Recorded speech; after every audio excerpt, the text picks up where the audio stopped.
Hi, my name is Peter Orner, and I'm sorry that we all can't be together in person in Harbor Springs this year, and I hope maybe we can do it another time next year. Uh, my book is called Maggie Brown and Others. It came out last year, and it just came out this month in paperback. I'm sitting in my office in White River Junction, and I do not have the book itself, so I'm just holding up a copy of A.J. Liebling's uh, nasty book about Chicago. We got in a lot of trouble for this, so this is not my book, but my book Maggie Brown is out in paper just this past week. Going in order of the questions. Tell us something that we don't know from your book jacket. I'm a volunteer firefighter in Vermont. Not a great one, a very mediocre volunteer firefighter, but I do my best. Something unusual about myself. I collect coffee cups. I would rather live in Namibia than any place on earth, although I like Michigan very much. So that brings us to the question of how I know about Harbor Springs. I was so honored to be invited 2 years ago by Amy. I wasn't able to come actually because of a death of a close friend. But I have to say that the folks at Harbor Springs, Amy and everybody, were so incredibly generous and kind about my not being able to be there because of the funeral. So I want to thank you for that. It's just a great, great group of people, as I'm sure anyone who is watching this knows. So again, I look forward to hopefully interacting in person someday. My Michigan connection, spent a lot of time in Michigan. I went to school in Ann Arbor, fairly mediocrely, the University of Michigan, where I was an English major and a very bad lacrosse player.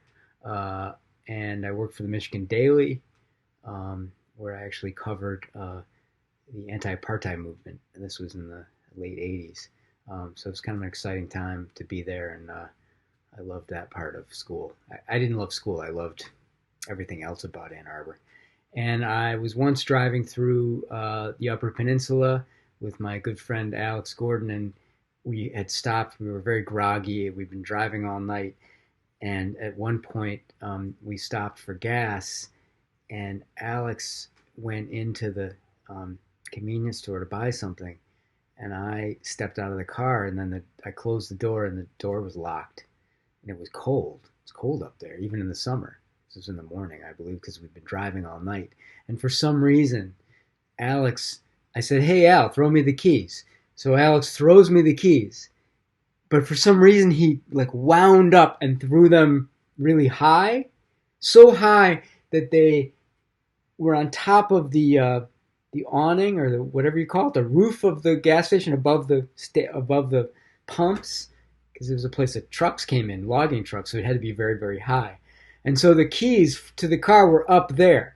We had to call the local fire department. It took about 6 hours to reach everybody because they were volunteers. We were in bed. We don't want to help people get their keys. Anyway, eventually the firefighters climbed up and got us our keys.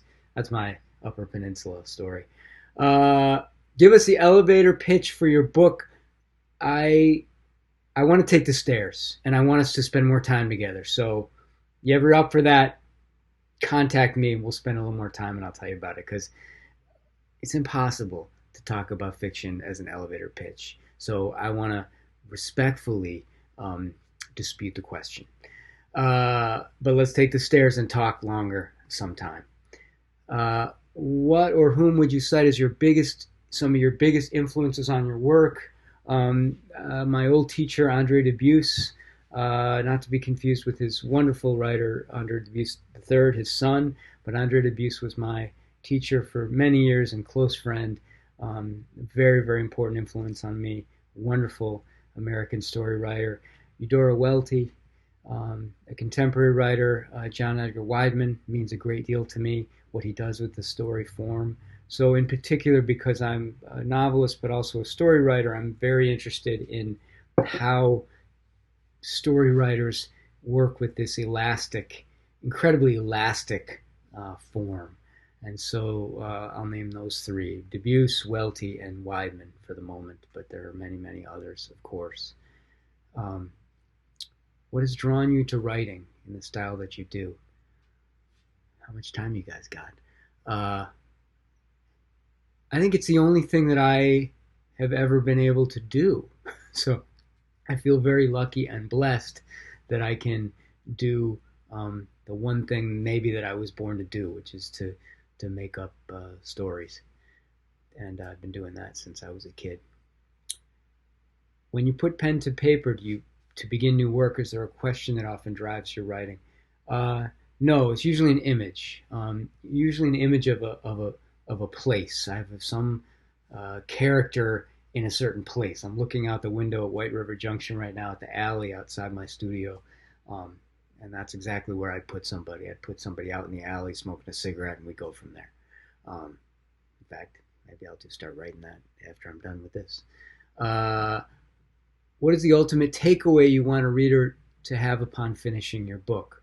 That's the elevator pitch in a different way, and yet I'll try and answer.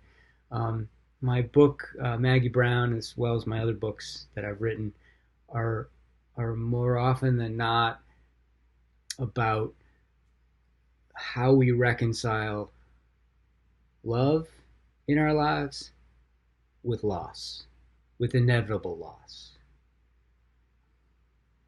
And so, um, at the end of Maggie Brown, there's a novella called Walt Kaplan is Broke, and I would love it if the reader got to the last page and was like, "Wow, love and loss. Are they reconciled?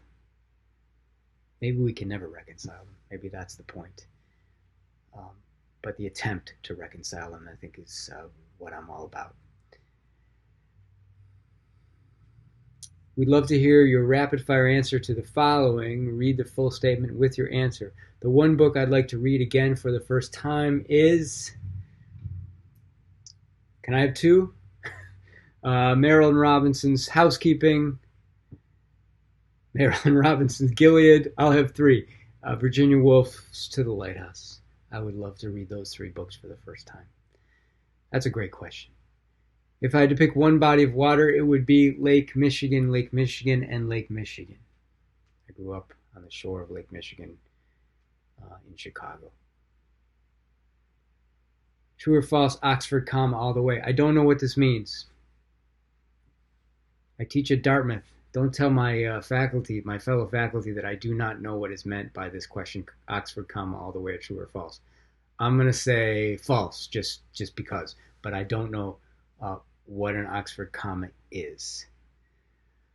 I will always reach for plain peanut or neither M&Ms. Definitely plain. Plain. I like peanuts, I like chocolate, and I like the little candy coating, but for some reason I don't like them all together. A favorite podcast of late has been Chuck D's podcast about the origin and life and times of The Clash, Joe Strummer, and the other members of that great band. Chuck D, of course, being the founder of Public Enemy. Really great to hear a fellow musician who was working in different type of music, paying homage to The Clash and showing sort of what The Clash has meant to him and other musicians.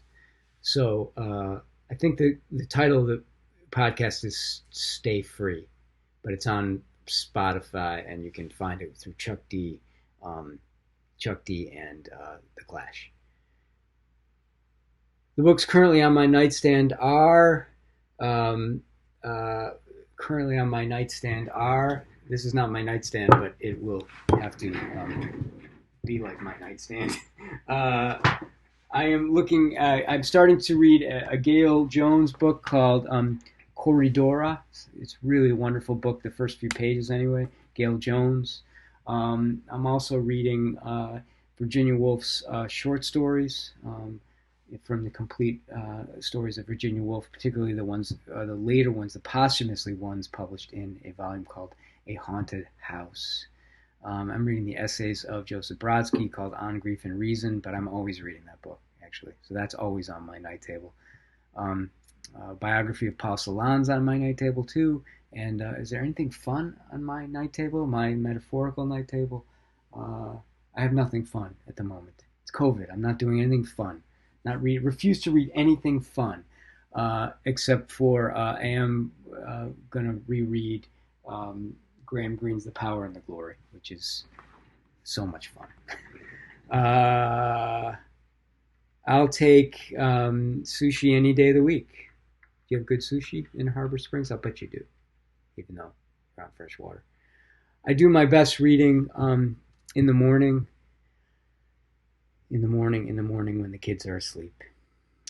Really a pleasure to do this. And again, I want to thank Amy and the rest of the team at Harbor Springs Festival of the Book. And I want to thank you guys, what you do for us writers out here. We need you, and we appreciate you. So again, I look forward to interacting with everybody in Michigan, including the Susans, which I've heard a lot about. So I hope to meet the Susans one day. Okay, I hope I haven't gone too long, and that this has helped at all. And again, contact me, and we'll do that walk up the stairs. Okay, see y'all. Bye-bye.